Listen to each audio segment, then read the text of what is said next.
Thank you, Tyler. Tyler's a hero of mine. He's come and spoken at some of our You'll Rise events. So how about a hand for Tyler?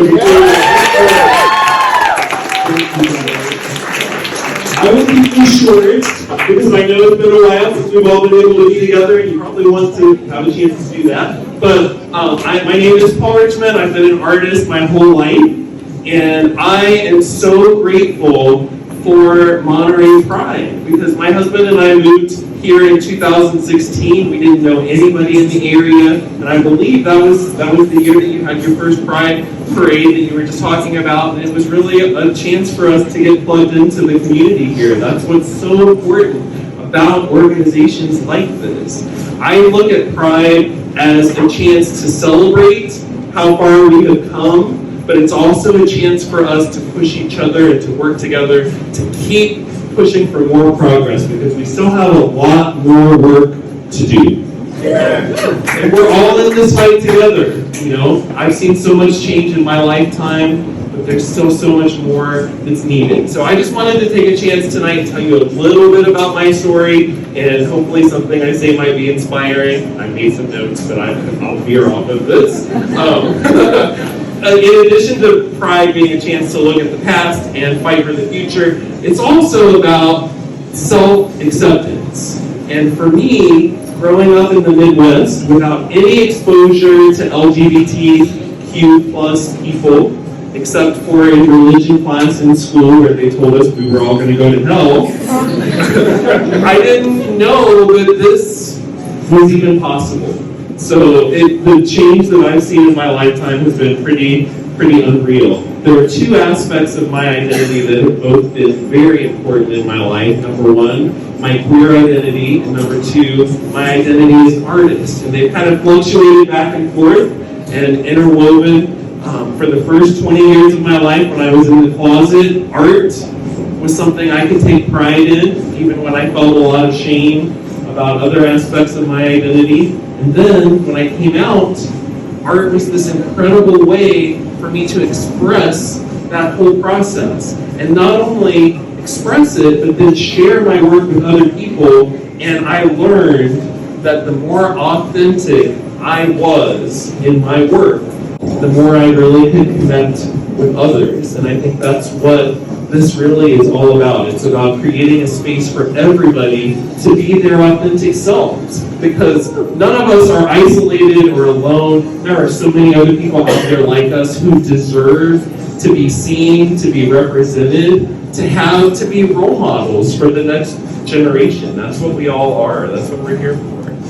When I was a kid, my role model was Dolly Parton. I wanted to grow up and be Dolly. But I did get to make a painting for her last year. She commissioned me to make a painting, and I got to drive it to her house and hang it up in her living room. So that was 1 year ago today. 1 year ago today. That's my friend Denise who went with me to hang the painting because I'm not touching a power tool. So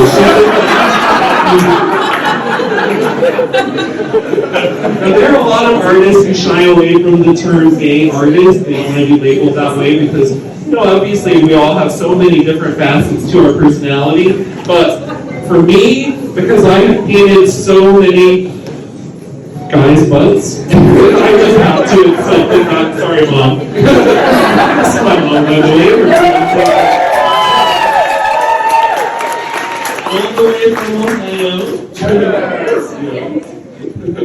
And talk about something that I could have never envisioned as a child. This week I got the chance to go on a triple date with my mom and her fiance, and my sister and her girlfriend, and then myself and my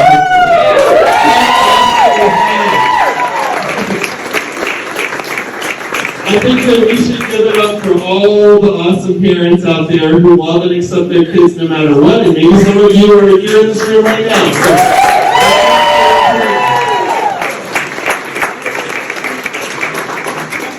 The first Pride parade I went to had more protesters than marchers. I remember walking down the street, being screamed at, having all these signs saying I was going to go to hell. But I felt so much strength and solidarity in that small group of people as we marched down the street. And then going to other bigger Pride parades since then, and so I went to a Pride parade that took 4 hours. The change in my lifetime is unreal, but we're just getting started.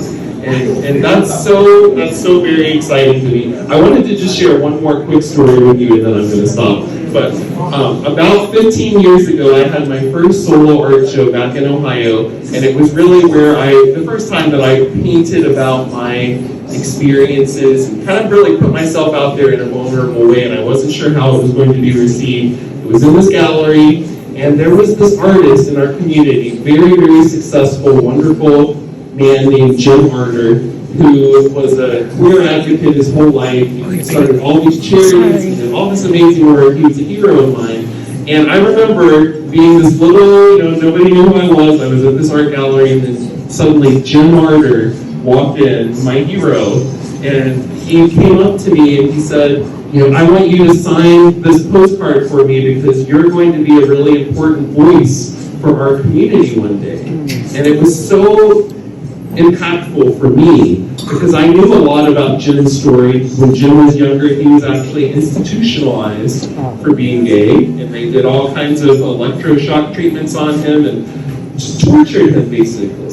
And he came so far in his life and became a role model for so many people. And I remember asking him that night, you've done so much in your life, you've been through so much. How could you possibly find anything I'm doing inspiring?